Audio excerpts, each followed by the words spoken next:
nesta aula. Eu coloquei desde o início falando sobre como é que é a jornada da vida cristã. Então, esse review, para quem não esteve nessa aula, pode pegar lá no canal do professor Samuel e dos demais, Teologia e Vida, que vai encontrar. Eu falei o seguinte, que a vida cristã é uma jornada de transformação que vai além de uma simples decisão. Ah, eu aceito a Cristo, beleza. Não, não é só isso. Ou não é limitadamente a isso, eu aceito. Envolvendo uma caminhada contínua em direção à plenitude em Cristo. Então, é uma caminhada contínua, não para. Eu costumo dizer que o crente que dizer que já está maduro, eu já estou muito maduro, muito maduro.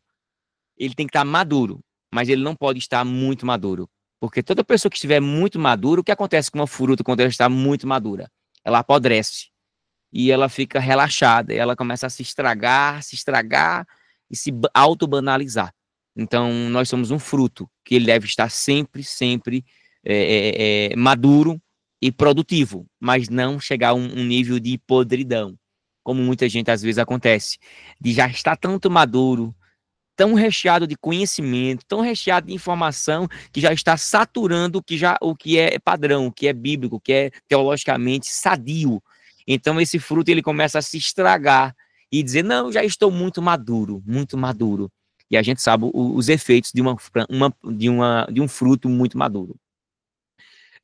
Então nós trabalhamos o acrônimo, né? O acróstico, o acrônimo FORCE, que é fé, arrependimento, regeneração e santificação em 3 fases. A santificação ela tem 3 fases, a inicial, a processual e a final. E explica os 4 pilares essenciais dessa trajetória. Esse reviewzinho aqui é de alguns artigos meus há anos, que eu, depois de ler teologia sistemática, depois de analisar sobre a questão da salvação, da ordem da salvação, preferi sistematizar dessa forma. Não sou eu o criador da ordem da salvação, tá bom? Sou o criador do acróstico lá, do acrônimo, para facilitar aquelas pessoas mais leigas no entendimento da ordem do processo da salvação. E essa ordem, ela primeiramente, ela é bíblica, e em segundo ponto, ela é teológica. Então, como eu tenho uma mentalidade wesleyano, assembleano, pentecostal, né? Assembleano já é pentecostal, eu não precisava nem falar isso. Então, a minha veia ela é arminiana, wesleyana e pentecostal. Essa tríade da minha vida cristã. Então, ao ver isso, eu percebi que poderia se encaixar algumas coisinhas bacanas. Como fé, que a primeira aula da gente se voltou para Romanos, capítulo 10, versículo 17, que eu vou ler agora. E assim, a fé vem pelo ouvir, ou a fé vem pela pregação. E ouvir a palavra de Deus. Então, a fé vem pelo ouvir. A fé só é desenvolvida a partir do momento que a gente escuta a palavra de Deus, alguém pregar. Ninguém vai estar no deserto e dizer assim, eita, eu estou ouvindo a palavra, alguém está falando para mim, sem estar ninguém. Eita, eu me autoconverti. É impossível. Alguém tem que levar a palavra até ele e ele em si, né? Então, a fé é o ponto de partida, fundamentada na palavra de Deus e confirmada pelo Espírito Santo. Ela é confirmada. O arrependimento é a resposta natural a esta fé, uma mudança uma mudança completa de mente e de vida, abandonando o pecado e buscando a reconciliação com Deus. A regeneração é um ato sobrenatural, monergístico, de Deus, que transforma o crente de morte, né, espiritual para a vida eterna, dando-lhe uma nova identidade em Cristo. E, por fim, a santificação, que ocorre em 3 fases, como eu falei para vocês. A inicial, a progressiva ou processual, e a final, que é com o corpo glorificado, na glorificação. Sendo assim, uma jornada contínua de transformação à imagem de Cristo, culminando na libertação do pecado, do retorno de Cristo. Logo, compreender essas fases é crucial para a maturidade espiritual. Olha a palavra-chave, a maturidade espiritual. Pois cada etapa fortalece a relação com Deus e capacita o crente a viver uma vida vitoriosa e com propósito. Eu vou separar aqui o som, porque eu não estou me escutando, não. Eu vou baixar o volume aqui. Pronto. Então, os irmãos já entenderam, isso faz parte de um livro futuro, né? Que são os 4 pilares essenciais da trajetória da vida cristã, nessas 4 palavrazinhas: fé, arrependimento, regeneração e santificação. Próximo slide. Ok. O nosso cronograma sempre tem um cronograma bem sucinto, bem sistemático, que é o que é regeneração. A gente precisa entender o que é a regeneração e a origem do termo regeneração, para que você possa se inteirar com a temática aqui proposta. Depois, a importância da regeneração. Mas é importante mesmo? Em que níveis? Por que é importante? E a gente vai trabalhar isso. Como se consegue ser regenerado biblicamente? Porque existem as regenerações aí, heréticas do YouTube e tantas outras coisas, que dá a pena. E é herética. E a gente vai falar de forma bíblica, sem viés ideológico ou teológico, assim, é uma teologia de fulano, ciclano, beltrano. A gente vai olhar biblicamente como isso acontece. A minha teologia, ela é primária bíblica e secundária formativa. E creio que os irmãos sabem o que eu estou falando aqui. Antes de o teólogo se tornar teólogo, ele é um biblista, um bibliológico, ele vai se aprofundar na Bíblia. Porque o que eu acho interessante, fazendo até uma crítica construtiva aqui, é que existe uma infinidade de teólogos hoje em dia, gigantes, que nem sequer tiveram a noção de que, primeiro, você tem que ser informado para depois ser formado.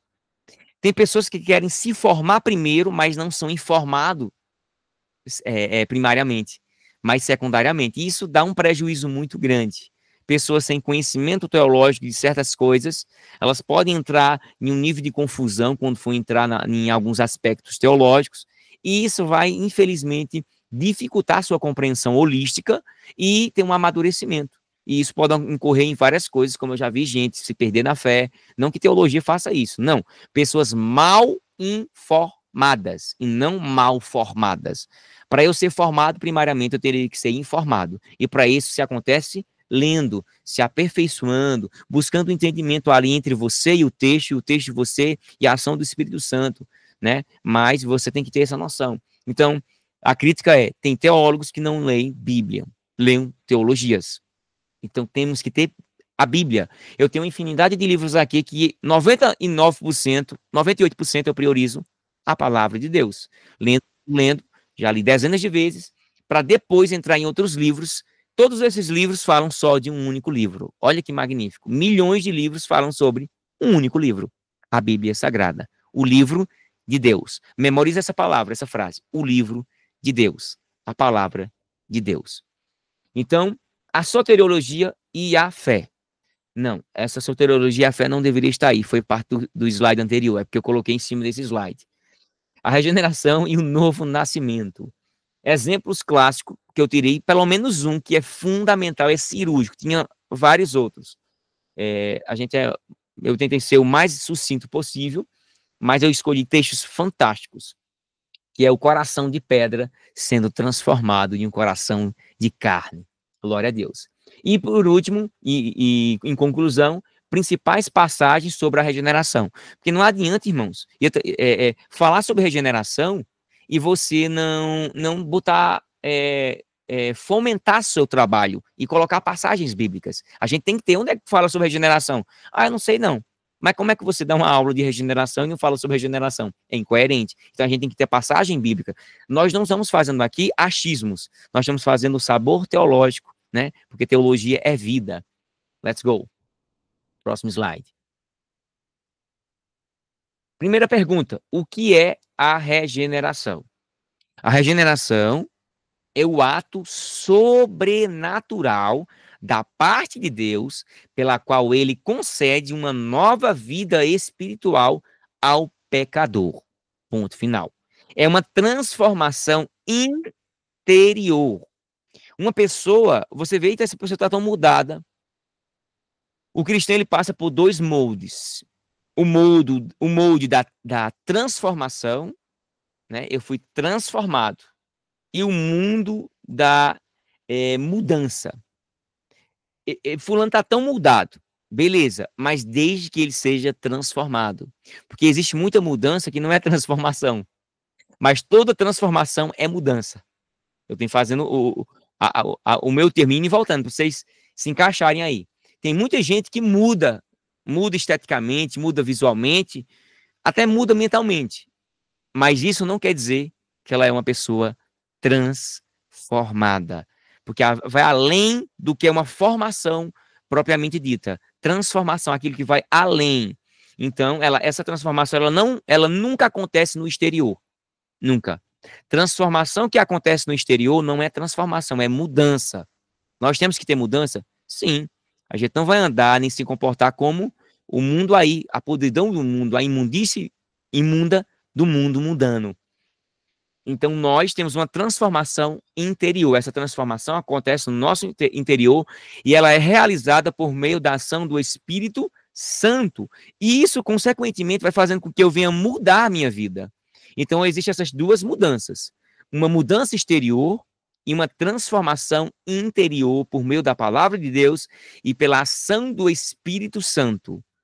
Certo? Em que a pessoa anteriormente morta em seus delitos e pecados, ela é agora vivificada. Efésios capítulo 2, versículo 1 e 5. Nesse processo, o indivíduo ele nasce espiritualmente e torna-se uma nova criação em Cristo. Enquanto o ser humano não aceitar a Cristo, ele é apenas uma criatura de Deus.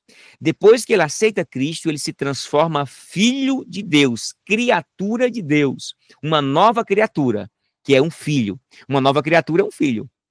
Eu sou um ser humano. Tem uma música que diz assim: nós somos filhos, somos filhos de Deus. Todos somos filhos de Deus. É uma música nordestina, eu não me lembro agora.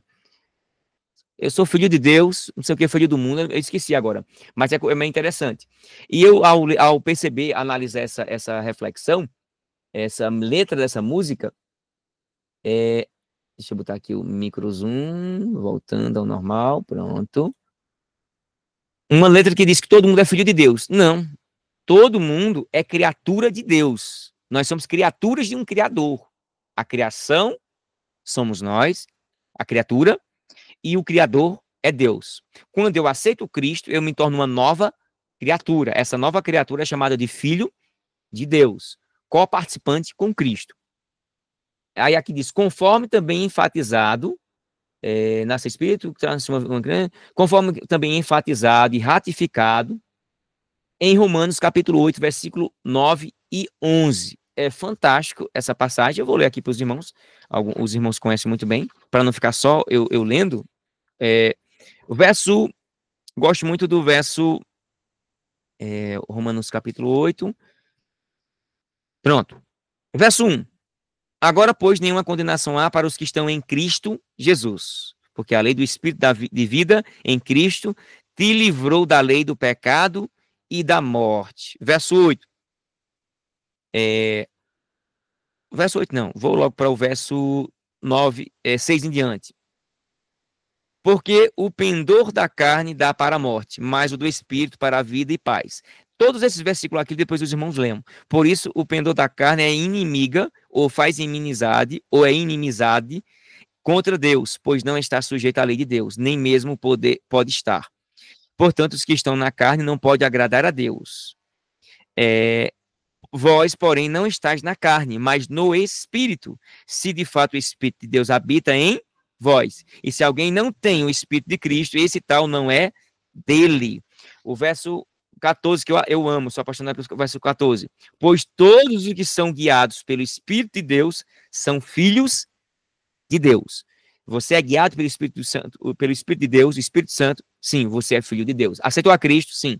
Quem aceita Cristo, ele é guiado pelo Espírito de Deus. Assim como o nascimento físico, preste atenção nessa reflexão aqui, top.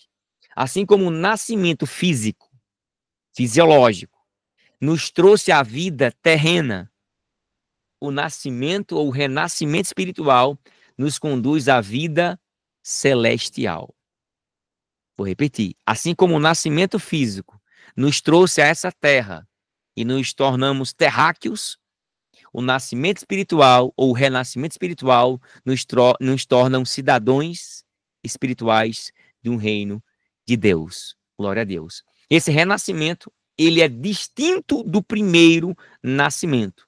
quando somos concebidos biologicamente, fisicamente, e herdamos a natureza pecaminosa. Sim, quando a gente nasce, a gente herda isso de Adão e Eva. O novo nascimento é espiritual, ele é santo, ele é celestial, trazendo a vivificação do nosso espírito. Próximo slide. Origem do termo regeneração. A palavra regeneração vem do grego, palingenesia. Tem 2 gamas ali, e quando tem 2 gamas, se lê um com N e o outro com G, normal, né? O gutural. Então, palingenesia, genésia, e não genésia. Palingenesia, que significa um novo nascimento. Palin vem disso, né? Novamente. É um novo nascimento, é um renascimento, né? Este termo reflete a profunda transformação espiritual que Deus opera no ser humano. Outras expressões bíblicas que descrevem a regeneração, você vai encontrar como um novo nascimento, nascer de novo, ou nascido do alto, vivificação, renovação do coração. Nesse novo nascimento de João capítulo 3, verso 1 em diante, fala-se o seguinte, eu deixei até o versículo para facilitar mais, para não citar, e para os irmãos já ir lendo e ter o slide, sobretudo. Em verdade, te digo, que quem não nascer de novo não pode ver o reino de Deus. Eu afirmo com toda a veracidade o que eu vou falar agora. Essa dupla verdade, né? Em verdade, de Jesus, toda vez que você vê ela na Bíblia, não é porque Jesus achou charmoso, não. Jesus fez uma coisa tão bonita aqui nessa palavra, em verdade. No nosso português, a gente não tem isso. Não existe essa expressão. Mas no grego, quando se diz isso, significa assim: eu estou falando algo e ele é puramente axiológico. Ele é real. Ele é factual. Ele é verídico. Acredite no que eu estou lhe dizendo. Eu te digo com toda a veracidade, pode crer no quem está falando. Creia no que eu falo, porque quem fala é verdadeiro. É verdadeiro e não vai mentir. Creiam em mim e creiam na minha palavra. Que quem não nascer de novo, preste bem atenção, não pode ver o reino de Deus. Quem não nascer de novo, e quem nascer de novo, realmente pode ver o reino de Deus. O que é nascido da carne é carne.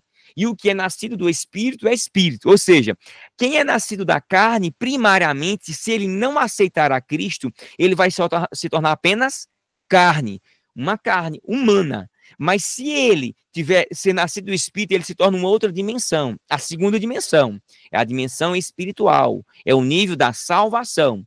Porque tem muita gente que vem a esse mundo e só é carne, é só ser humano. Mas não tiveram encontro com a palavra, com Cristo da cruz, com Cristo da fé. Elas morrem sem salvação, sem ter nascido do Espírito Santo. Nascido do, preposição do significa que vem por meio do Espírito. E esse Espírito é o Espírito Santo. Que é nascido do Espírito é Espírito, né? Eu botei o Espírito Santo. É nascido do Espírito, é do alto, ele é Espírito. Do Espírito Santo, vem do Espírito Santo. Então, meu espírito, ele é vivificado, ele está morto. Ele é restaurado, regenerado. Segunda parte, nascer de novo, o nascimento do alto. Em verdade, novamente Jesus está dizendo, é verdadeiro o que eu estou falando, pode crer na palavra em mim, porque quem fala é verdade, é verdadeiro, que te digo que quem não nascer de novo não pode ver o reino de Deus. Quem não nascer novamente, o de novo, anothen, no grego, significa nascer do alto, do alto. O do é uma origem. De onde? De onde você é? Eu sou do Brasil. Nascer do alto. Que interessante. Existem 2 preposições em língua inglesa que elas têm a mesma tradução, mas a origem é diferente. Tem a preposição of, que quer dizer de, apenas de. Azul do céu. De é apenas uma preposição simples, que representa apenas posse. Mas quando fala from, é origem.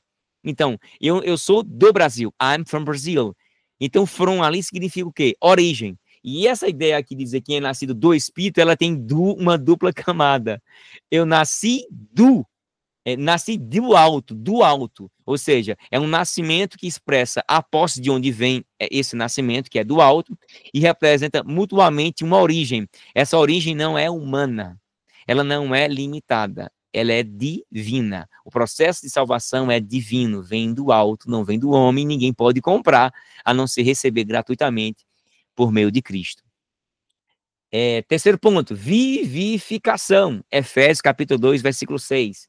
Estando nós mortos em nossos delitos, nos vivificou juntamente com Cristo. Pela graça sois salvos. Glória a Deus, Efésios 2 e 6. Nós somos vivificados. Enquanto o ser humano não aceitar a Jesus, aceitar a Deus, ele está morto. Ele pode estar vivo materialmente, fisicamente, carnalmente, vivo, mas espiritualmente ele está morto. Quando ele tem um encontro com a palavra, sua alma, seu espírito, entre aspas, ele é vivificado, ele é transformado. Renovação do coração. Tito capítulo 3, versículo 5, diz o seguinte: não por obras de justiça que houvéssemos feito, mas segundo a sua misericórdia. Fez no quê? Nos salvou pelo lavar da regeneração e pela renovação do Espírito Santo. Por isso que eu não vejo coerência e respeito o pensamento teológico, mas eu não consigo ver regeneração vindo antes do processo da fé. Vem a fé transforma o ser humano, ele começa a se arrepender, eu quero esse Cristo, agora ele é justificado diante de Deus, ele se torna uma nova criatura, ele é regenerado, e ele começa a buscar salvação, a santificação, e isso é continuamente. Então, esse Tito, capítulo 3, versículo 5, ele é bem cirúrgico. Não por obras de justiça que houvéssemos feito, mas segundo a sua misericórdia. Não é por meritocracia, não é por eu ser uma pessoa boazinha, ou não sei o que e tal, ou porque eu fiz tudo corretinho ali, não, é porque Jesus é misericordioso, a misericórdia é longânima. Ele nos salvou pelo lavar da regeneração, por uma transformação que vai de dentro para fora. Ela nasce dentro do meu ser e ela transcende o meu ser. E o meu ser vai mostrar no dia a dia, na minha fala, no meu olhar, no meu pensar, no meu agir e no meu reagir. A gente fala só de agir, mas não do reagir. É outro detalhe que a gente tem que entender.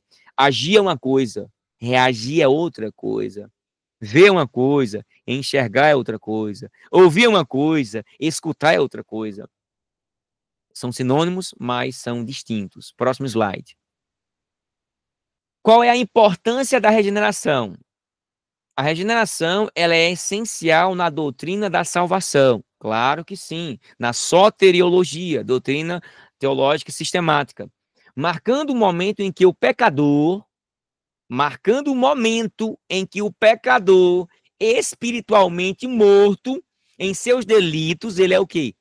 Transformado pelo Espírito Santo para viver em comunhão com Deus. Para que serve a regeneração? Para viver a mesma coisa, professor Marcos? Não. Para que serve a regeneração? Para pensar da mesma forma, agir como ímpio, como gente do mundo, mundana, nem aí com Deus? Não. A regeneração serve para eu ter comunhão com Deus, para que eu venha agir, reagir, pensar e repensar e refletir, desejar e maquinar coisas de crente, coisas de salvo, coisas de santo. E no nosso agir, todos vão dizer: ali é um servo de Deus. Ali é uma serva de Deus. Você sozinho vai mostrar para você, para o inimigo, não para Deus, porque ele já sabe quem é você. Não porei coisa má diante dos meus olhos. Salmo 101, se eu não estiver enganado. Não vou negar a Cristo. Mateus capítulo 10, versículo 31, 32, 33 em diante. Todo aquele que me confessar diante dos homens, eu confessarei diante do meu Pai. E os que me negar diante do meu Pai, eu os negarei. Eu ali, naquele momento, ou eu sozinho. Mateus capítulo 4. Eu sou suspeito a falar sobre Mateus capítulo 4, tá bom? Mateus capítulo 4, sozinho ali. Jesus não está com seus discípulos, com seus apóstolos. Sozinho. É quando eu e você estivermos sozinhos, é que a gente vai mostrar quem somos, ou se somos quem dizemos ser, ou, ou quem somos quem os outros pensam que nós somos. Abrindo um parênteses aqui. Tem uma menina que é da irmã, uma irmã da igreja, que disse que ouviu uma ímpia, uma mulher do mundo, mundana, gigante, uma mulher que. Aquele povo que adora o mundo, mas tem desprezo e apatia por Deus. Igreja nem quer saber, independentemente de qual seja. E ela disse que não gostava de mim. Aí a irmã, vou até citar o nome dela, que não é nada demais, a irmã Gislaine, talvez ela vai escutar esse vídeo depois. E a irmã Gislaine, mas por que você não gosta dele? Ah, ele trabalhava em tal canto e eu pedi para botar um valor lá. Eu trabalhava no Bolsa Família antes. E tinha que botar fielmente que a pessoa ganha, tudo direitinho e tal. Não tinha essa camuflagem, não. Aí ela disse: eu pedi para botar um negócio lá e ele se recusou a colocar. Mas, sim, se recusou para me ajudar, porque não sei o que tal. Mas você estaria mentindo, ele estaria mentindo, sim. Mas o que é que custava nada? Porque eu não gosto dele. Ou seja, a minha vida, a minha vida, a tua vida é confirmada dia após dia. Há mais pessoas olhando para você e para mim em momentos oportunos para acabar com a minha e tua imagem como os cristãos, servos de Deus, servos de Deus. Então, se eu tivesse agido de uma forma como ela queria, depois ela ia dizer: ah, eu gosto tanto do professor Marcos. Eu não era professor nessa época, não. Eu estava trabalhando no Bolsa Família. Aí ela ia dizer: mas por que você gosta dele? Realmente o irmão prega na igreja, tudo direitinho, tá? Uma bênção de Deus, tal. Desde criança é evangélico, tal. Mas por que tu gosta dele? Ah, porque eu pedi pra ele botar um valor lá e ele botou. Hã? Como é que é a história? Foi. Me ajudou, ajudou tanta gente, vice. Botou um valor lá que não era meu pra me ajudar e outras coisas minhas lá, que eu não posso contar aqui. Ah, o irmão Marcos fez isso, foi? No trabalho dele foi, mas ninguém sabe disso não. Aqui pra nós, sabe, pra minha amiga, é nos bastidores que vão defamar a minha imagem ou falar a verdade. Só que eu estarei andando de forma errada. Aí eu vou para a igreja, prego uma coisa que eu não estou vivendo. Por isso que tem tanta gente fria. Por isso que tem tanta gente aí esfriando, se desviando, apostatando. Porque tudo aquilo que pregava não vivia. Eu aprendi uma coisa. Vou fechar o parênteses agora. E eu senti, eu não li isso em nenhum lugar, não, professor Samuel, irmãos. E eu acho que seja. Eu acho que foi uma voz que me disse. Porque um dia eu disse no púlpito: no dia que eu pregar alguma coisa que eu não viver, eu peço duas coisas: que Deus tire todos os dons que Ele me deu e de que nunca mais eu tenha uma voz e nem vez no púlpito. Porque eu estarei sendo hipócrita. E Jesus foi contra os hipócritas. Irmãos, eu não posso pregar sobre amor se eu não amo. Eu não posso pregar que é para ler a Bíblia se eu não leio. Eu não posso pregar que eu tenho que estar ali ajudando meus irmãos da igreja, ajudando os irmãos de casa, as irmãs vizinhas, se eu não faço isso. Eu não posso dizer que eu perdoo se eu não perdoo. Eu não posso dizer que eu libero perdão se eu não libero perdão. Eu não posso dizer que eu oro, eu não posso pedir para vocês orarem, eu pregando que é para vocês orarem, e eu não oro, isso é hipocrisia. Então, aí vem uma coisa na minha cabeça, ligeirinho, questão de fração de segundos, professores, irmãos. Vê assim, Marcos. Isso foi em cima do púlpito uma vez, quando eu falei isso. Eu falei pela 20ª vez, viu? Eu falo isso sempre. É importante falar isso. Mas nem sempre. Eu disse, eu falei isso, aí de repente veio uma coisa na minha mente. Bem ligeira assim, Marcos. Sabe por que muita gente se desviou na fé, na caminhada da fé, durante esse tempo todo em que você está aqui na igreja, durante décadas? Eu em cima do púlpito. E os irmãos esperando eu pregar a palavra e eu parado assim, ó. E ninguém sabendo o mistério de Deus. Deus dizendo assim: é porque, infelizmente, eles pregavam que não vivia. E a consequência de estar aqui em cima do púlpito, ou em qualquer lugar, numa live, em casa, no trabalho, na rua, em qualquer lugar, Pregar uma coisa que não se vive tem um impacto espiritual profundo sobre a vida daquele que está falando, o que não está vivendo. Se ele colocar como sugestão, tudo bem, mas se ele falar que é para fazer, exortando, dando uma de eu faço, ele vai se desviar depois. E eu peguei essa mensagem, guardei na minha cabeça e disse assim: meu Deus, deixa eu entender o que tu falasse para mim em cima do púlpito. Isso foi em cima do púlpito. Quer dizer que toda pessoa que vinha no púlpito e ela prega uma coisa que ela não vive, e depois ela desce e tá lá, e ela pousou de santarrona, de tal, quer dizer que vai acontecer uma coisa negativa na vida dela? É. Por quê? Porque ela não foi verdadeira. E toda pessoa que fala a minha palavra sem ser de verdade, ela não é digna da minha palavra. Ela é impura. Davi disse: eu posso fazer o templo para adorar a ti? Não, tuas mãos estão sujas. Vou deixar para teu filho. Tuas mãos têm sangue, mas eu sou o homem segundo o coração de Deus. Não importa. Eu tenho que ser justo. A minha justiça é para tudo, para todos. Então eu não sou injusto. Toda pessoa que subir para falar a minha palavra vai ter consequência negativa. Não é porque eu quero, não. É porque a palavra é viva. Ela sonda o nosso interior. Estou me arrepiando todinho aqui. Agora você possa pensar, por que será que tem tantas igrejas frias, cheias de Deus, ou melhor, cheias de gente, mas vazias de Deus, cheias de tantas coisas, mas menos do essencial. Muita gente que prega, mas não vive. E poucas pessoas vão entender o que eu estou falando aqui. Mas a maioria vai entender e dizer: agora está entendido porque Cicrano era uma bênção na casa do Senhor. Por que será que fulano se desviou? Porque não sei o que. Porque ela não vivia o que pregava, ela não vivia o que ensinava, não vivia o que dizia. Então eu tive esse insight em cima do púlpito, quando eu falei pela 20ª tanta vezes, que isso é importante, irmão. Ser regenerado é ter comunhão com Deus. É uma vida diferente. E a gente não pode deixar a nossa carne vencer, não. A nossa carne, ela limita a gente. A nossa carne, todo dia ela briga com o nosso espírito.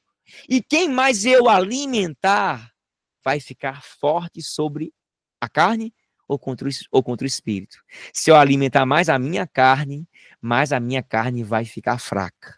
Ou melhor, meu espírito vai ficar mais fraco.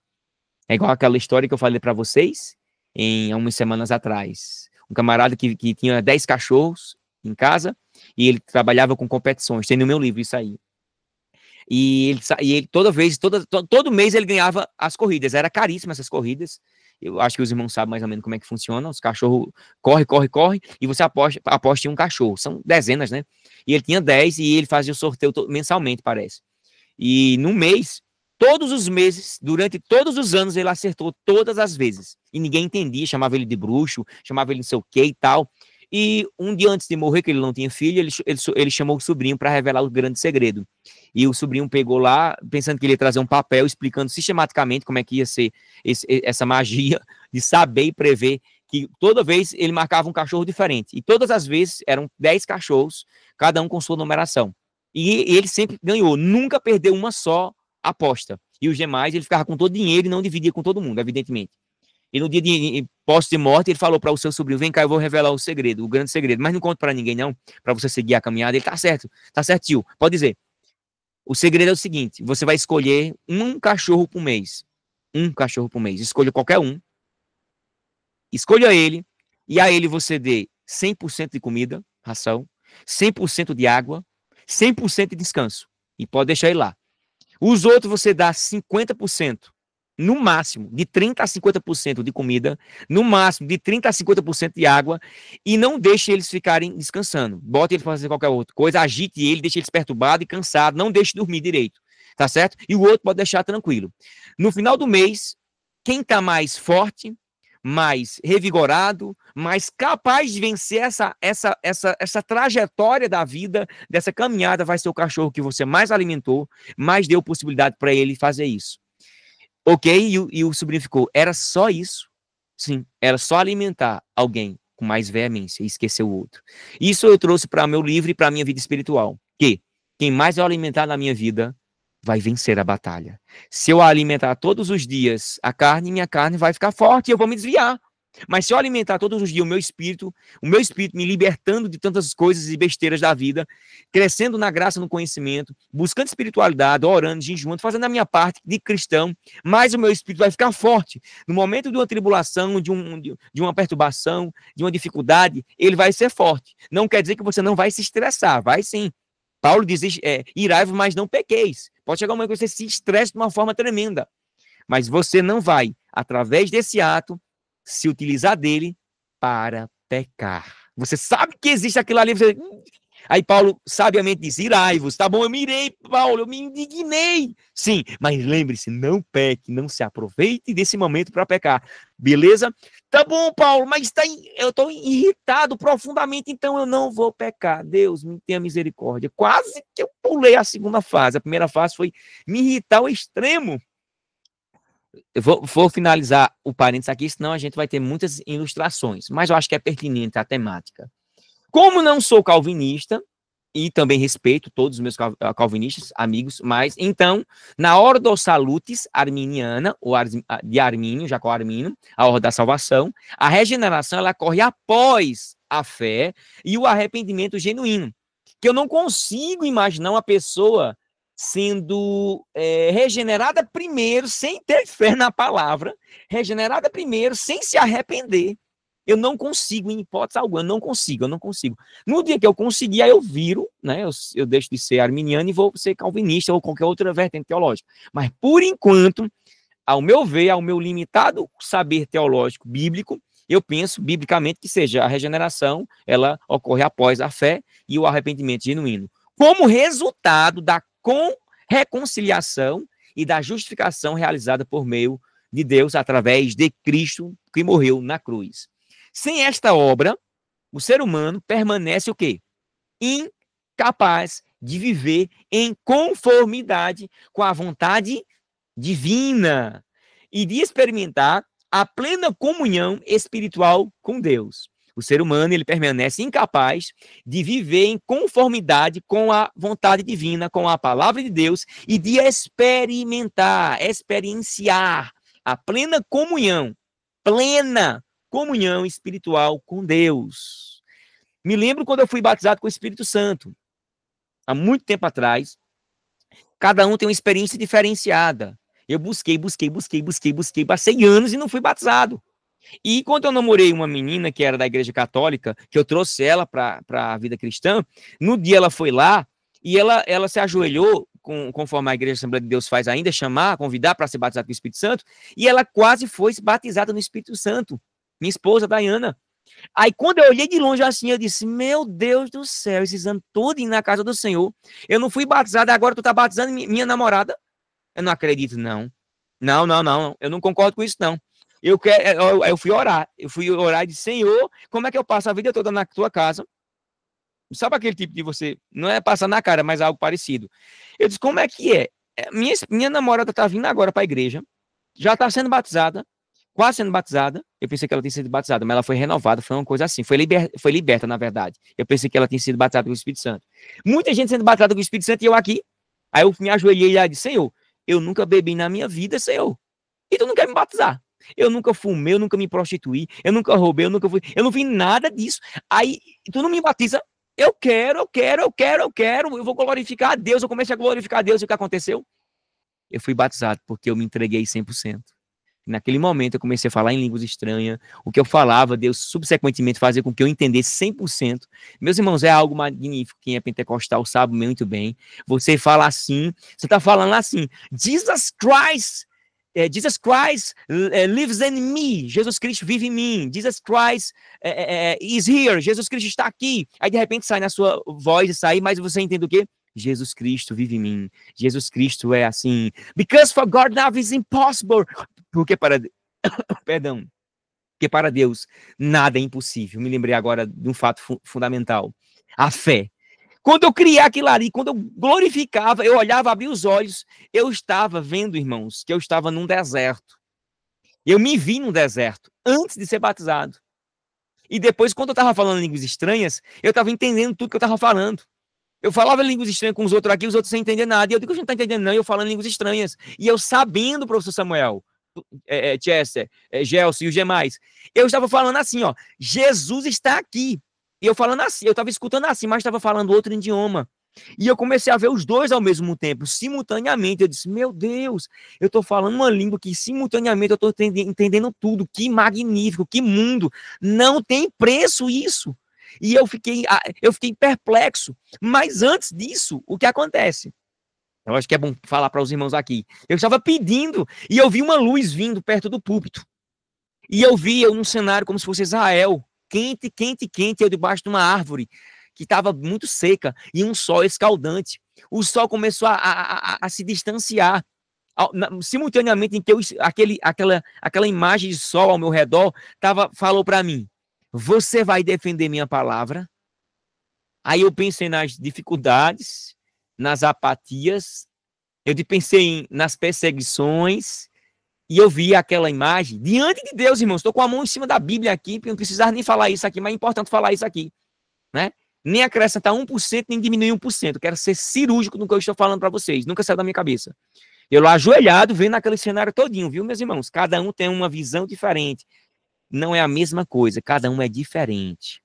E eu ali, aí, aquele sol perto de mim, falou à minha consciência, falou, você vai proteger, vai defender minha palavra. Aí eu pensei nas dificuldades, aí eu vi aquele sol, aquela imagem estranha ali, que eu não conseguia nem ver, uma presença como se fosse do Espírito Santo, de Deus, eu não sei. Um anjo, não sei, estava muito brilhoso. Se afastando de mim assim, ó. Aí eu disse, não, não, não, não, eu me levantei. Tinha gente que me viu levantando a mão e não entendia o mistério. E eu assim, ó, com os olhos fechados, dizendo assim, não, não, não, não, não vá, não vá, não vá. Eu vou defender tua palavra. Eu vou defender tua palavra, Senhor. E eu sei que naquele exato momento eu vi um sol cair em cima de mim, daquela árvore que eu estava vendo assim. Eu não estava vendo os irmãos, não. Não estava escutando nada, os irmãos lá pedindo glorificar a Deus, e eu glorificando a Deus. Quando aquele sol bateu em mim assim, aí eu me levantei, glorificando a Deus e falando em línguas estranhas, e os outros dizendo assim, foi batizado mais um. E eu comecei a falar em línguas estranhas, e simultaneamente comecei a falar e interpretar, e entender o que estava falando. Eu não troco isso por nada nesse mundo. Podia tirar tudo que tenho, não tenho muita coisa, mas podia tirar tudo que eu tenho. Podia tirar meu concurso estadual, mas não queria que tirasse essa experiência que nada, nada, nada nesse mundo se compara. Naquele momento eu queria viver uma espiritualidade fora do comum. Professor Samuel, quer falar alguma coisa? Pode falar. Não tem preço que paga, né? Eu lembrei da passagem da vida, não retires de mim o teu espírito. O teu espírito. Ou seja, tire tudo, né? Tire meu reino, tire minha família. E amém, glória a Deus. Desse jeito, o ser humano ele permanece incapaz de viver em conformidade com a vontade divina. E eu fui batizado e simplesmente até hoje sou batizado com o Espírito Santo. Aqui e acolá Deus me entrega algumas visões essas que são muito pesadas para mim, em que às vezes já chegou até visão de morte, né? Eu vi uma pessoa que foi na igreja algumas vezes, e eu posso até compartilhar rapidinho aqui com os irmãos, ligeirinho. 9h30 da noite, sábado, Deus me deu uma visão de uma pessoa que foi só uma vez na igreja, ou duas talvez, uma vez. Não tinha intimidade com essa pessoa assim, de ficar indo, conversar com ela, nem na casa dela, nunca, nunca, nunca, nem levar para a igreja. Só pregava o evangelho assim, ela foi uma vez ou duas vezes. E de repente, eu vi ela correndo do quarto, vomitando muito sangue. E ela botava a mão assim na boca e ia tirando um negócio, como se fosse um cordão cheio de carne. E ela puxava, puxava, puxava. Não, ela estava querendo sufocada, perdão. Eu vou dizer a cronologia certa para não errar e pecar aqui na minha ordem. Eu vi ela correndo, saindo do quarto, sufocada assim, se engasgando. Aí eu tava perto dela e dizia assim, tira da boca, puxa. Aí ela fazia, com medo. Eu disse, pode tirar, tire da boca. Aí ela puxava assim. Aí ela foi puxando, puxando, puxando. Aí saiu muita sangue e carne. E ela jogava no sangue e começava a vomitar sangue. Ela tem o rapaz, João Edmilson, o nome dele, a mão, ele tem um problema na mão e ele era assim. E ele botou a mão assim pra cima e disse assim, me ajuda, me ajuda, me ajuda. Aí quando eu ia ajudar assim na visão, eu tava lendo na Bíblia, à noite, 9h30 da noite, no sábado. Aí eu vejo na visão, eu vou botar a mão assim pra ajudar ele, aí soma a visão. Aí ele cai no chão, e não levanta mais a cabeça. Aí eu tive a visão e achei estranho.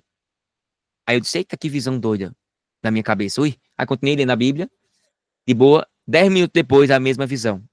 Aí eu digo, opa, não, não, não, não, não, não, não. Meu Deus, começou. Aí eu disse, Dayana, tive uma visão agora com o irmão João, assim, assim. É com fulano? Não, é com o irmão João. João Edmilson. João Edmilson. João Edmilson. Era João, irmão João Edmilson. Aí ele disse, pois ligue pra ele, viu? Pra Deus não lhe cobrar. Aí eu disse, meu Deus. Aí tentei ligar pra ele e não consegui. Aí eu mandei um áudio de quase 5 minutos. Começando, meu irmão, você tá bem? Como é que você está? Tal, assim, assim. Vá pra igreja, nunca mais ouvi você, tal, tal. Irmão, você tá bem mesmo de saúde? É porque assim, eu já tive várias visões na minha vida, tal, tal, e todas elas, ou porque não dizer 99,9% de todas as visões que eu tive, chegam, não chega a ser a centenas, mas umas 200 a 300 durante a minha vida todinha de crente eu já tive. Visão e revelação gigantes. E todas elas, 99% aconteceram. E só 1% não aconteceu. Porque eu aprendi na caminhada espiritual é que tem visão que vai acontecer e tem visão que pode acontecer.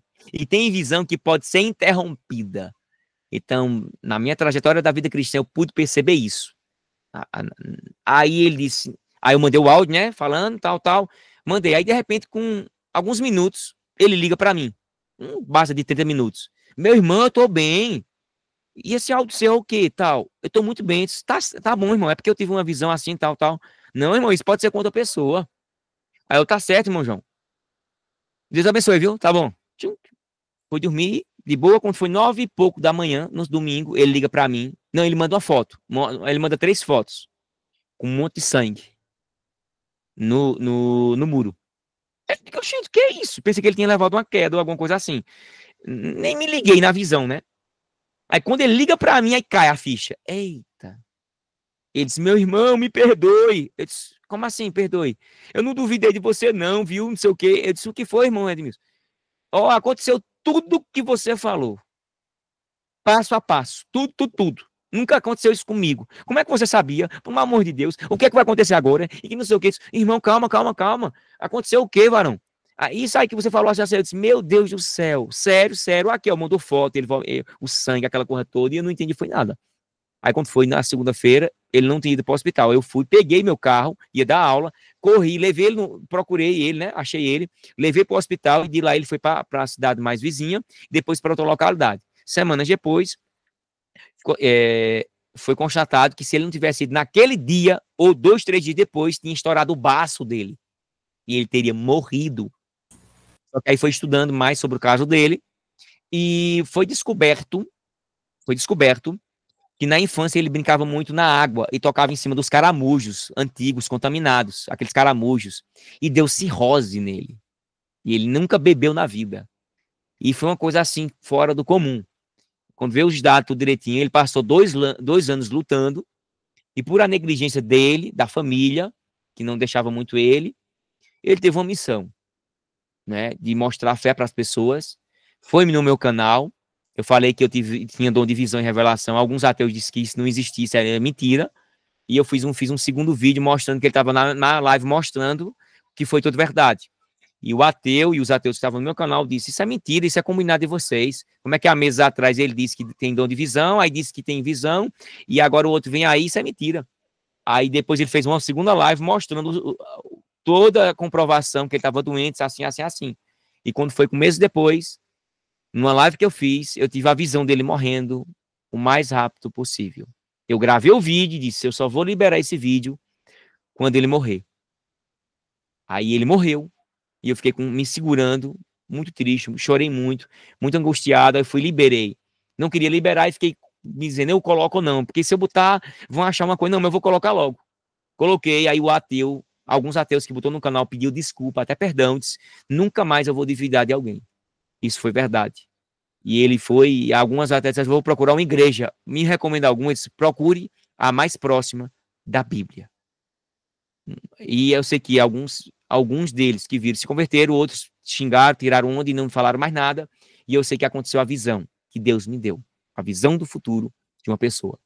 Ele foi no canal, morreu, e eu tenho essa, entre outras histórias, de visão e revelação de Deus. Só que essa foi a mais forte da minha vida, onde tinha uma ciclicidade sistemática, cronologicamente, em que ele iria morrer. Quem está em Cristo, nova criatura é.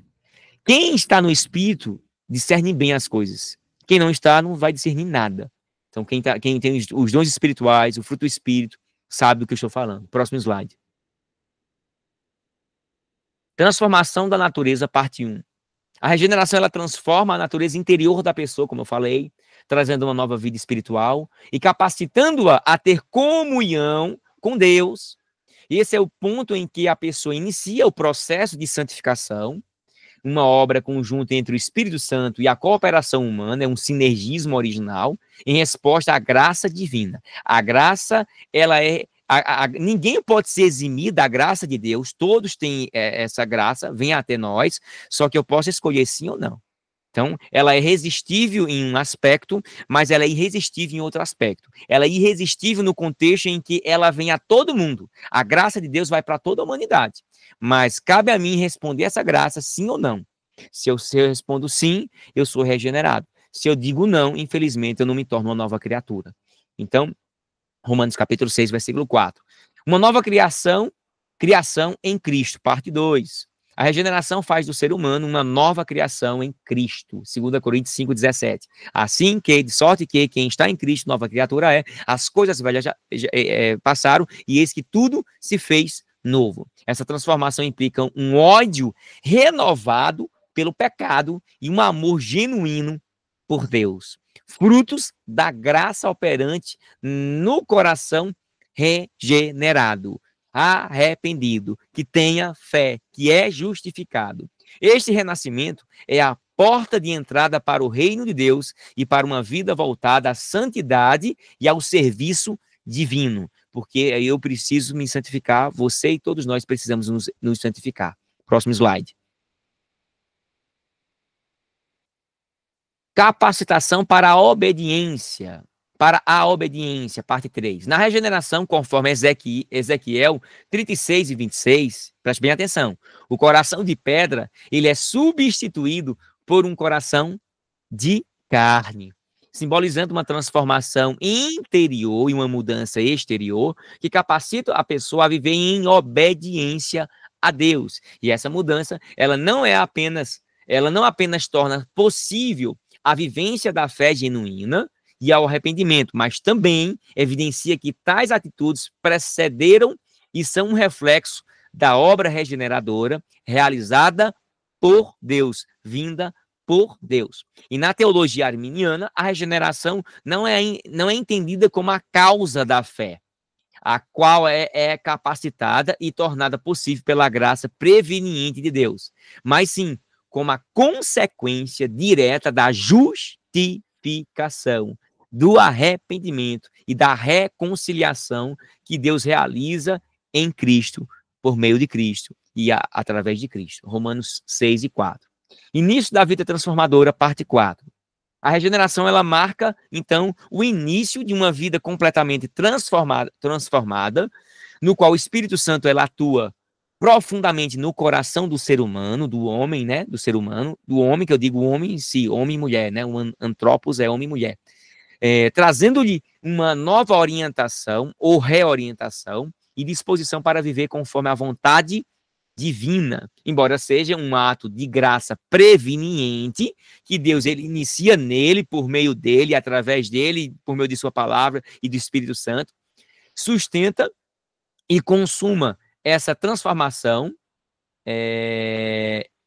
requer uma resposta ativa e voluntária do ser humano, em fé e arrependimento. Porque sem fé e sem arrependimento eu não posso ser regenerado. Sem fé e sem arrependimento eu não posso ser justificado. Sem fé, sem arrependimento, sem regeneração, eu não posso nem me santificar. Blá, blá, blá, tá. Embora o processo regenerador seja monergístico em sua origem divina, ele não se dá a partir da colaboração humana. Sim, sim. Por quê? Porque segundo a visão arminiana, a qual eu sigo, e alguns irmãos aqui, eu acho que a maioria segue, eu não sei, a graça preveniente, ela possibilita que o ser humano, tocado por ela, faça uma escolha livre para crer e aceitar a salvação oferecida. Eu creio nesta palavra como ação primária e eu aceito secundariamente, como efeito, ser a salvação oferecida por ela, por meio dela. Crer na sua palavra é uma coisa e crer no resultado como efeito é outra. Eu creio em Deus, eu creio que Deus é bom, mas eu não sei a salvação como é que fica. Tu aceita essa verdade? Não sei. É igual aquela história. Você aceita Jesus como seu único e suficiente Salvador? Sim, a primeira parte. Como assim? Eu aceito Jesus como meu único e suficiente Salvador e Senhor. Salvador, sim, mas como Senhor, talvez não. Algumas pessoas querem só o Salvador, querem só a salvação. E como Senhor? Tem que obedecer. Nós somos doulos, o doulos de Deus, servos de Deus, filhos de Deus. Próximo slide. O processo da regeneração na soteriologia. Sim, dentro da soteriologia, a regeneração ela é considerada uma obra monergística. Sim, porque mono é único, né? Só vem de um. O processo de salvação ele é sinergístico. Mas alguns elementos ali só parte e provém de Deus. Não vem de mim, não vem do mundo, não vem de nada, vem de Deus. No sentido de que ela é realizada inteiramente por Deus, sem a cooperação ativa do ser humano. O ser humano, estando espiritualmente morto em seus delitos e pecados, conforme Efésios 2:1, estando vós mortos em vossos delitos e pecados, não tem a capacidade de regenerar a si mesmo. Ninguém pode se auto-regenerar. Ah, eu me auto-regenerei sem precisar de Deus, de Bíblia, de palavra. Que história é essa? Não. Você tem que ser regenerado por meio de Deus, da palavra, por meio do Espírito Santo. A regeneração, portanto, é um ato soberano do Espírito Santo, que em harmonia com a graça preveniente, prepara e capacita o ser humano a responder, preste atenção, em harmonia, com o sinergismo, com a graça preveniente, primária, que vem primeiro, prepara, primeiro elemento, e capacita o ser humano a responder essa fé. E arrependimento, em fé e arrependimento, em fé e arrependimento. Eu creio, mas eu me arrependo? Não. Então não tem um processo completo. Iniciando assim sua jornada de reconciliação e transformação diante de Deus. Como também ensina João 6:44, ninguém pode vir a mim se o Pai que me enviou não o trouxer. Fica claro que a resposta do ser humano, a graça divina, depende da ação de Deus. Mesmo a fé, como resposta ao chamado de Deus, é possibilitada pela sua ação inicial e soberana, sem a qual o homem não poderia sequer desejar a salvação. Existe até uns erros teológicos de muitos neopentecostais, ou quase a maioria, e pentecostais, que é o seguinte, não sei se existe isso mais, mas já ouvi muito. Dê o primeiro passo que Deus dá o segundo passo. Errado. Deus já deu o primeiro passo. Quem dá o segundo em diante sou eu. Quando a gente faz isso, a gente está cometendo alguns erros. Pelagianismo, semi-pelagianismo, alguma coisa desse porta aí. Não pode, tá errado. Próximo slide. Senão a gente vai entrar em detalhes, em tensões teológicas. Mas é legal. A ação, como se consegue ser regenerado biblicamente? Não é achismo, não é teologias, mas o que é que a Bíblia diz, meus irmãos? Veja só. Eu sou regenerado biblicamente. Você é regenerado, qualquer pessoa é regenerado biblicamente por meio de a ação do Espírito Santo. Sim, a regeneração é a obra do Espírito Santo. Ele é o agente. Eu sou o paciente. Ele é o agente que vivifica o pecador e o transforma em uma nova criação. Jesus explicou a Nicodemos que o novo nascimento ocorre pela água e pelo Espírito, João 3:5, indicando que é uma obra espiritual e sobrenatural realizada pelo poder do Espírito Santo. Essas pessoas que menosprezam, ironizam, degrinem, elimina, despreza, banaliza a ação do Espírito Santo, que só crê em Deus, que só crê em Jesus, elas podem pagar um preço altíssimo, porque o cristão que não tiver o Espírito Santo na sua vida, ele não é filho de Deus. Romanos capítulo 8. Eu já vi gente assim, um Espírito Santo para mim não é nada. Para quê? Isso é só uma força ativa. É uma ação assim, banal, não sei o quê. Você está perdido, você é um herege. Cuidado. Essa afirmação sua é perigosa. Porque se você não é transformado, não é guiado pelo Espírito Santo, pelo Espírito de Deus, você não é filho de Deus. E quem não é filho de Deus é só apenas criatura. Então você não pode ser considerado aquele de João 1:11. Veio para o que era seu, e os seus não o receberam, mas a todos quanto os o receberam, deram os poderes de serem feitos filhos de Deus, porque creio no seu nome. Então, é impossível alguém ser uma nova criatura, um filho de Deus, um regenerado, sem ser, se não for pela transformação do Espírito Santo na vida dele ou dela. Através da palavra de Deus, sim. Não é através de piada, não. Livro de receita de bolo, não. Não. É por meio da palavra de Deus. A regeneração é nominalmente realizada por meio da pregação da palavra de Deus. Tiago 1:18 diz o quê? Segundo a sua vontade, ele nos gerou pela palavra da verdade. Santifica-os na verdade, a tua palavra é a verdade. João 17:17. Assim, quando o evangelho é pregado, anunciado, o Espírito Santo usa essa palavra para gerar na nova vida, no coração do ouvinte. É como se ele chegasse no mais profundo, até a divisão da alma do espírito, que ninguém consegue. Até quer dizer limite. E se existe limite, existe divisão. Se existe divisão, não é a mesma coisa. É complementar, mas não pode ser sinônimo. Então isso eu vejo muito bem, muito veemente com os dicotomistas, que não sabem entender essa preposição. Eu sou tricotomista. Ou talvez pertenço à visão mais equilibrada da união holística, né? Uma união psicossomática, em que engloba geral, mais tricotomista. Eu creio num dicotomismo em que existem essas duas naturezas, só existem duas naturezas. O dicotomismo em que crê que existe a natureza tangível, material, humana, e a segunda natureza que ela é intangível, não toca, espiritual, metafísica, que é espiritual. Existem só duas matérias, aí eu sou dicotomista. E existem três elementos, aí eu sou tricotomista. E eu sou também da visão da união hipostática, que a união hipostática é que existe tudo em uma fusão só, em que o ser humano em todo, ele é corpo, alma e espírito. Sim, tudo bem. Mas o problema é achar que não são distintos. Tem que ser distintos.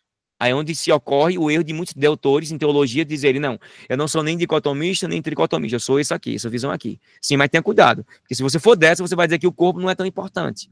Ele é importante. É tão provado que para a ressurreição de Cristo tem que voltar. Voltar para onde? Para o corpo. Então quer dizer que enquanto o corpo, se o corpo não é importante, então quer dizer que a alma e o espírito viveriam sem o corpo, sem precisar de nada. Não, ele tem que voltar. Na ressurreição está aqui, né? 1 Coríntios capítulo 15. 40 e pouco e diante. Vai dizer que o espírito vai voltar e voltar para quê? Por quê? Para ter um corpo glorificado. Os que ficarem primeiro vão fazer o quê? Serão transformados num abrir e pescar de olhos. Esse abrir e pescar de olhos ele tem um duplo significado e dinâmico, que a transformação ocorre rápida. Só que a vinda de Cristo é mais rápida ainda. Olha aí, pega a visão, varão. Conectada à fé e ao arrependimento. Embora a regeneração seja inteiramente obra de Deus, ela está intimamente ligada ao arrependimento e à fé. A pessoa regenerada, eu já estou imaginando o professor Chester dizendo assim, vai falar sobre o Apocalipse agora e a questão se é pré ou pós. Eita, vai ser uma briga grande e gostosa, brincadeira. Briga não, que aqui crente não briga não. Crente discute ideologicamente, né? Dialoga no nível das ideias e cada um mostra suas posições, sem banalizar, criticar, negativar o outro. Eu tenho muitos amigos em várias escolas teológicas. Todos eles gostam de conversar comigo. Bicho, eu gosto muito de conversar contigo, porque você não diz que eu sou filho do canto. Não, jamais. A gente vai servir a Cristo, vai se encontrar nos ares. Vocês possam estar passando tribulação aqui e eu estou em glória lá. Eu estou lá com Jesus Cristo. Olha, vamos lá, bora voltar lá, vamos acabar essa guerra, porque nossos irmãos lá, pós-tribulacionistas, estão passando tribulação lá. Bora ajudar eles lá, nós já estamos nos ares. Né, professor Samuel? Não, mas eu sou do meio. Tá bom, meu querido, você vai pegar um pouquinho, vai sentir a dor. Ixi, mas dói. Meu Deus, me sofri que só. Mas estou em glória com Jesus. Ou pré, ou mes, ou mis, ou pós, nós vamos se encontrar com Jesus nos ares. Glória a Deus. E vamos morar com Cristo na mansão celestial. É o que importa. E não essa tensão, essa pré, essa pós. Eu sou de Cristo, Cristo é de mim, vive em mim. Estou preocupado se vai ser antes, durante ou depois, não. Se tu vai ficar, amém. Vai ficar aí tu, eu quero é subir no áreo, aos ares em Cristo, esperando, aguardando, conforme Hebreus capítulo 9, versículo 27, se eu não estiver enganado, é alguma coisa assim, aí eu não vou citar a Bíblia aqui não, senão vão perder o foco. Glória a Deus, ô glória. Eu não sei onde nenhum estava, mas tudo bem. Embora a regeneração seja inteiramente a obra de Deus, ela está inteiramente ligada ao arrependimento e à fé. Sim, a pessoa regenerada tem um coração renovado pelo Espírito e por isso é capacitado a responder ao Evangelho com fé e arrependimento. Atos 11 e 18. Arrependimento e fé são evidências de que o novo nascimento ocorreu. Como é que fulano disse que cicrano se ele é uma pessoa regenerada, meu querido? E é. Mas o camarada não tem nem fé e não se arrependeu dos seus pecados, de nada, nem confessou. Eu não parei para pensar nisso, não. Agora pare para pensar, porque esse é um viés teológico. E poucas teologias assumem o compromisso de dizer que a regeneração é posterior à fé e o arrependimento. O arrependimento, a fé gera o arrependimento e justificação. E depois é que você é regenerado. E depois que você é santificado. Se eu pego uma dessas e boto anteriormente, eu estou banalizando o arrependimento. Não, o arrependimento não é muito importante, não. Deixa Deus se arrepender por ele. A fé não é importante. A fé é isto e isto. Isto não vem de vós, é de Deus. Ou seja, a fé vem de Deus, não é do homem, não. Aí eu estou banalizando tudo. Tira agora fé, tira agora arrependimento e tira agora justificação. Bota a regeneração logo no início. Não! Eu escuto a palavra de Deus, a graça preveniente de Deus está lá, né? Eu podia até brincar aqui com os irmãos, até com o calvinista, eu dizer assim, meu irmão, Deus, ele decretou porque viu ou viu porque decretou? Vai dar um nó na cabeça de vocês, mas o irmão Samuel está aí para destrinchar isso aí. Pobre de mim. Deus decretou porque viu ou viu porque decretou? Tá aí para vocês pensarem e refletirem. Não queira que eu dê a resposta, viu? Deus, na sua sabedoria, vê quem vai e quem não vai. E diante da sua resposta lá na eternidade, em que eu e você possa estar, na eternidade o quê? Hoje, no presente, no futuro, ele analisa e vê, tá lá, vai aceitar, então eu vou decretar aqui. Decretei, pronto. Mas Deus decreta porque ele vê. E não ele não vê, porque eu vou decretar aqui, deixa eu ver. Deixa eu me enviar aqui. Tem um monte de gente, com 7 bilhões, então eu vou escolher essa, pronto, vou decretar elas de antemão. Estão seladas. Essa para o quinto dos infernos, de cabeça para baixo, e essas para os céus, glorificando a Deus e cantando o hino. O 15 não, né? Cantando outro hino aí. Glória a Deus. Enfim, não vou tocar nessa parte não, viu? Prometo. Resultado da graça de Deus. A regeneração, como um todo o processo de salvação, é resultado da graça soberana de Deus. Se você não tivesse, nós não seríamos salvos. Efésios 2, do 4 ao 5. Deixa claro que mesmo estando mortos em nossos pecados e nossos delitos, Deus, sendo rico em misericórdia pelo grande amor com que nos amou, nos deu vida juntamente com Cristo. Amém? Próximo slide. Efeitos da regeneração. Estamos chegando no fim. Vivificação espiritual, filiação divina, paz com Deus e transformação pessoal e nova vida e nova identidade. Teria mais uns 5 pontos, mas eu restringi eles e botei pelo menos 4. Os outros demais pontos vão estar futuramente em um livro sobre essa parte, a qual os irmãos gostaram, né? Estão gostando, e o professor Tiago já achou bem interessante. E eu até desprezava não muito esse conteúdo, mas é fundamental para a gente trabalhar com pessoas que venham a aceitar Jesus, entendam esse processo, e eu vou dar um carinho especial a mais, e mais atenção a esse livro, esse artigo, né, esses artigos, essa fusão, faça transformar futuramente em um livro, se Deus assim permitir, e Ele quer. Vivificação espiritual é o quê? Ela acontece de que forma? Ela acontece antes, mortos espiritualmente, eu e você, somos agora vivificados em Cristo. A preposição em ali quer dizer em Cristo. Ou seja, dentro do núcleo espiritual. É a mesma coisa que eu acho que os irmãos já viram, eu acho que sim, João capítulo 10, é uma pausa agora para a pregação, viu? Quando ele diz assim, vou ler João 10 e 10, para os irmãos entenderem melhor o contexto. Os irmãos conhecem mentalmente, né? Ele diz o seguinte, o ladrão vem somente para roubar, matar e destruir. Isso não é Satanás não, tá bom? Não é Satanás não, ele faz pior do que isso. Isso aqui é o ladrão, não é Satanás. Pode se aplicar a Satanás? Pode, mas não é só para Satanás.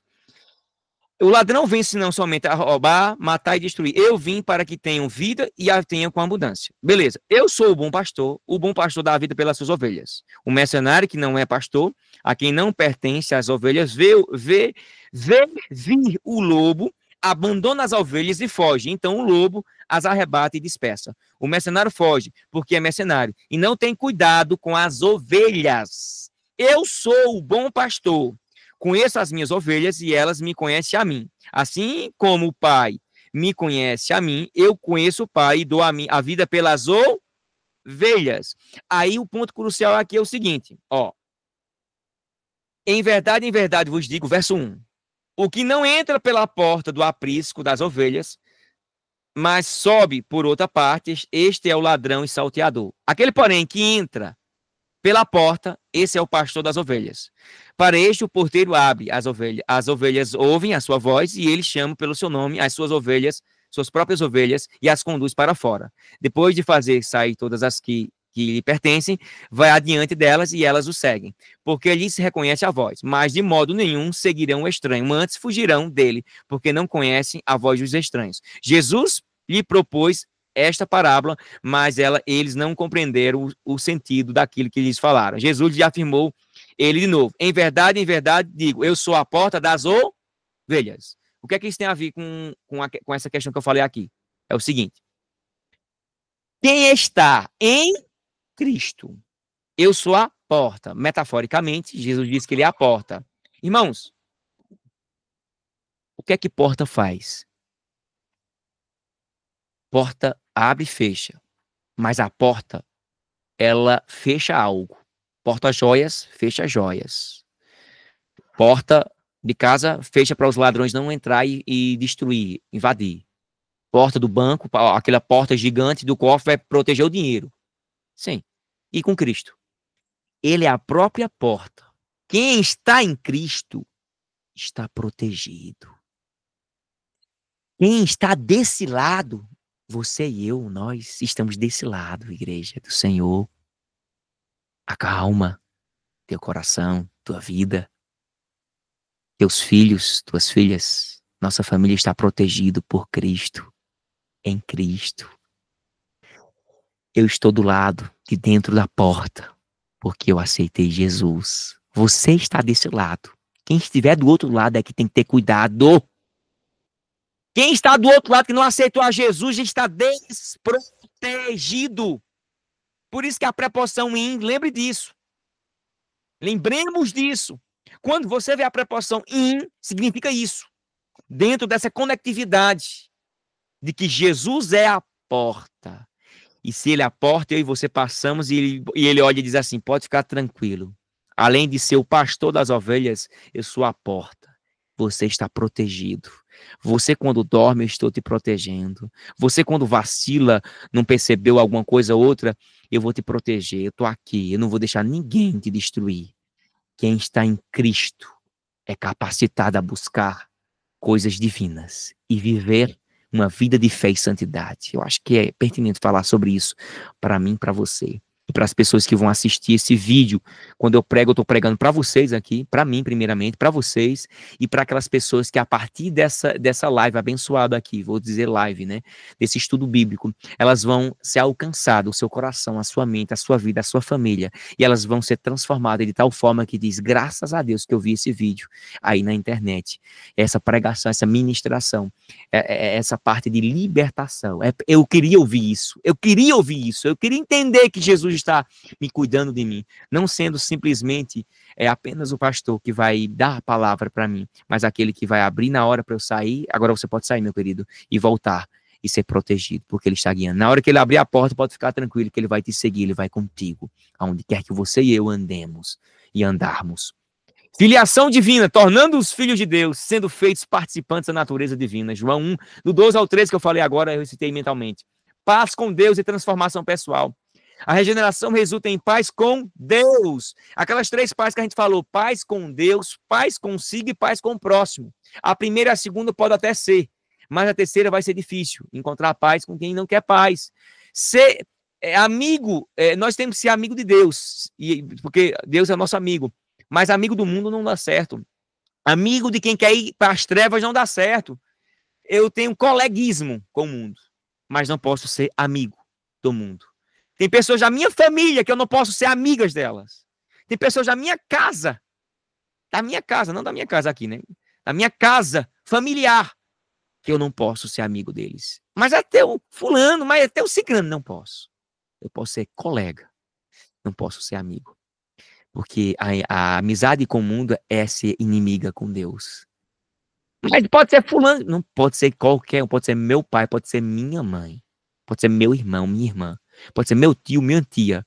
Mas somos família, sim. Mas infelizmente estão me querendo me desviar e guiar para outro caminho. Eu os considero, é família. É aquele que não ajuda os seus, é pior do que o ímpio, negou a sua fé e o inimigo está tirando onda. Tem que ajudar. Mas amizade, comunhão. Eu digo amizade no sentido de comunhão, não é dizer assim, eu não posso contar com fulano, não. Eu estou dizendo amizade, comunhão, espiritual. Bora, olha, tá tendo um negócio ali do mal, aí tu vai também. É igual o crente. Aí eu vou lá, vou para o forró, tá bebendo, tá lá um monte de gente chamando palavrão e o crente adorando a Deus na igreja e a esposa dele fazendo todas essas coisas. Meu amor, você não confia em mim? Confio, meu amor. Então eu vou para o forró, vou beber, vou fazer tudo que o mundo gosta e adora, e a carne adora e ama. Vá lá, meu irmão. Não dá certo. Como andaram 2 juntos se não um concordar com o outro? Vai. Você concorda? Você andar com comunhão? Não, você pode ter coleguismo. Nós podemos ter coleguismo. Nós somos amigos aí, tem amizades, tá? Amizades, usa a palavra amizade com outro sentido, não amizades com comunhão. Amizade com comunhão é diferente. Comunhão em Cristo, não é amizade assim. Eu tenho um amigo de 10 anos, 20 anos, ele é meu amigo. Ele é um amigo assim, um sinônimo para amigo de uma amizade diferenciada, diferente. Vamos botar os sinônimos de bem diferente. Nova vida e identidade, eu já falei. Passamos a viver em novidade de vida, como uma nova identidade espiritual. E a regeneração e o novo nascimento, elas são autocomplementares. Jesus ensinou claramente sobre a regeneração no encontro com Nicodemos. Ele disse que para alguém entrar no reino de Deus, precisava nascer de novo, nascer espiritualmente. Esse novo nascimento é a regeneração, uma transformação espiritual que Deus realiza no interior da pessoa, transformando o velho pecador em uma nova criação ou criatura. Jesus destacou que essa regeneração não é algo físico, mas espiritual, operada pelo Espírito Santo. Próximo slide. Parte final. Efeitos da regeneração. Eu lhes darei um novo coração e porei um novo espírito em vocês. Tirarei de vocês o coração de pedra e lhes darei um coração de carne. Porei o meu espírito em vocês e farei com que sigam os meus decretos e obedeçam fielmente às minhas leis, às minhas palavras, às minhas ordenanças. Ezequiel 36, 26 a 27, nova versão internacional, NVI.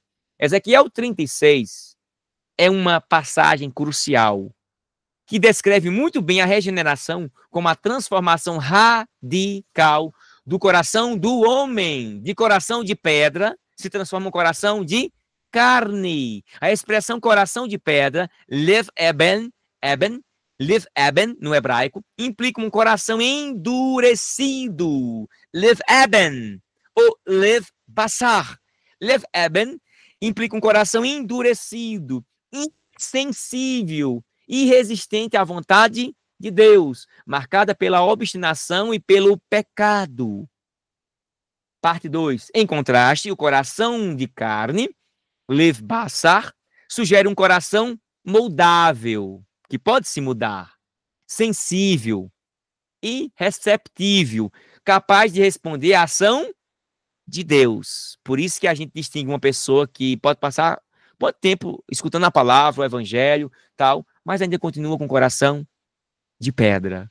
O processo de regeneração não acontece. Eu já vi muita gente na caminhada, 10, 15 anos, não tá mais aí para o evangelho. Vinha para a igreja todo dia, tava lá tal, fazia, ajudavam. Aí de repente, 15 anos, não quer mais não. Não foi regenerado, não quis, abandonou, estava ali por motivos, outros motivos superficiais e não teve um novo nascimento em Cristo.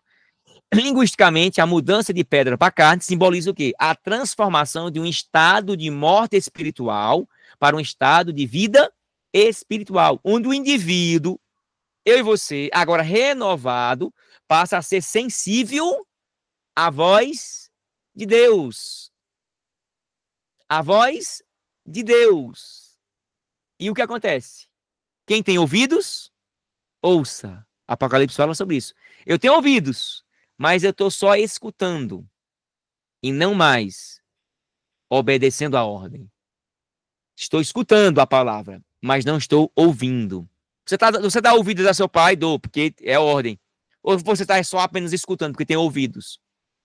Além disso, Deus promete colocar seu espírito dentro da pessoa, capacitá-lo para obedecer à sua vontade e andar em seus caminhos. Esse ato de Deus representa no fazer e no colocar de seu espírito. Reflete a ação direta e soberana de Deus na regeneração, capacitando o crente a viver de acordo com seus mandamentos, com as suas instruções, com a sua palavra. Um processo que é inteiramente dependente da graça divina e não de qualquer esforço puramente humano, superficial, limitado e meritório. Vem e provém de Deus. Próximo slide. Principais passagens bíblicas que falam sobre a regeneração. João 3. Jesus ensina sobre a necessidade de nascer de novo. A regeneração é uma obra do Espírito Santo, concedendo nova vida espiritual. Efésios 2 e 4. Deus, sendo rico em misericórdia, pelo seu grande amor, com quem nos amou, estando nós ainda mortos em nossos delitos, nos vivificou juntamente com Cristo. Pela graça sois salvos, mediante a fé. Terceiro, 2 Coríntios 5,17. Se alguém está em Cristo, nova criatura é, as coisas antigas já passaram, ou velhas, e eis que tudo se fez novo. E eis que se fizeram novas. Tito 3 e 5. Ele nos salvou, não por obras de justiça praticadas por nós, mas segundo a sua misericórdia. Ele nos salvou mediante o lavar regenerador e renovador do Espírito Santo. Ezequiel 26, 36. Deus promete dar um novo coração e colocar seu Espírito dentro do povo, capacitando-os a obedecer. Próximo slide. Pronto. Resumindo tudo que foi falado, a vida cristã é uma jornada transformadora que começa com a fé, o ponto inicial e fundamental sobre o qual a vida cristã é edificada. A fé é gerada pela palavra de Deus e fortalecida pela comunhão com o Espírito Santo, abre o caminho para as outras fases da salvação, sendo impossível agradar a Deus sem ela, que é o quê? A fé, arrependimento, justificação, nova vida, ser um novo crente, regenerado, e depois santificação. O arrependimento, como uma resposta natural à fé, é a segunda etapa, que envolve uma mudança completa de mente e de vida, onde o cristão abandona o pecado e se volta para Deus em compromisso.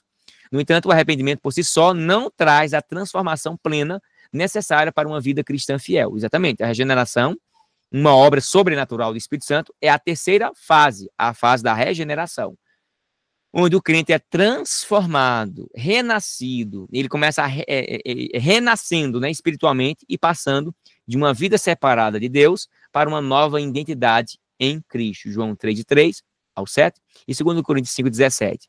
Próximo slide. A regeneração possibilita que o crente viva em comunhão com Deus e em conformidade com a sua vontade. Finalmente, a santificação é um processo contínuo e progressivo, em que o crente ele é moldado à imagem de Cristo, sendo progressivamente liberto do pecado, de vários devaneios, de várias coisas, uma nuvem de dificuldades, né? Eu acho que é Hebreus, né? Eu vou ler aqui para os irmãos lembrarem de uma parte que é interessante, que cabe a nós refletir. Hebreus capítulo 12 diz o seguinte: portanto, também nós, visto que temos a rodear-nos tão grande nuvem de testemunha, desembaraçando-os de todo o peso e do pecado que tenazmente nos assedia, corramos com perseverança a carreira que nos está proposta. Ele está dizendo o que aqui? Que tem coisas que nos deixa a gente embaraçado. Tem coisas que não são pecado. Tem coisas que são só erradas. Tem certos erros que deixam a gente assim, embaraçado, que dificulta a gente sentir, receber, proporcionar, receber da parte de Deus. Então a gente fica, são detalhes, essas coisas, né? A regeneração, portanto, é a porta de entrada para a nova vida em Cristo. E a santificação é o processo contínuo que culminará na glorificação. Essas fases são fundamentais para um amadurecimento espiritual que eu sempre toco, e entender cada uma delas é essencial para viver uma vida cristã vitoriosa, alinhada ao propósito divino, glorificando a Deus em todas as coisas. Próximo slide. E, por fim, uma frase muito antiga: a regeneração é a transformação sobrenatural operada pelo Espírito Santo, que dá nova vida espiritual ao crente, libertando-o da morte espiritual e reconciliando-o com Deus, permitindo uma nova identidade em Cristo e capacitando-o a viver conforme a sua vontade. Glória a Deus. É isso, irmãos. Professor Marcos, estamos aí. Então, professor, maravilha de aula.